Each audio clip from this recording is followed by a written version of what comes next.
Hi mga kapastol! For today's vlog, isi-share ko naman sa inyo ang second predator sa list namin.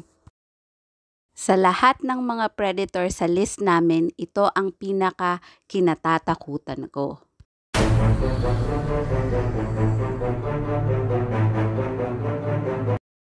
Nakatira kami sa bukid at malapit sa ilog, so imposibleng walang ahas dito. Last month, madaling araw ay narinig ng kapatid ko ang sigaw ng kambing. Nang pinuntahan niya ito ay nangingisay na ito at bumubula ang bunganga. At ang suspetsya namin ay kinagat or tinuklaw ito ng ahas. May mga ganito na rin kasi kaming previous experience na kinaumagahan ay matatagpo ang patay ang isang malusog na kambing na wala namang sakit. Kaya naman si Mr. Pastol ay start ng naglinis ng paligid ng kulungan at nag-grass cutter na rin.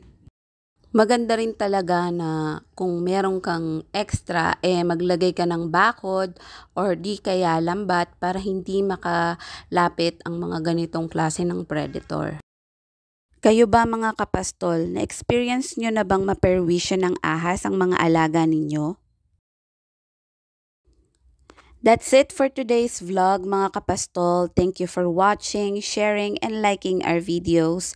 And alam nyo na, araw-araw sipag pa.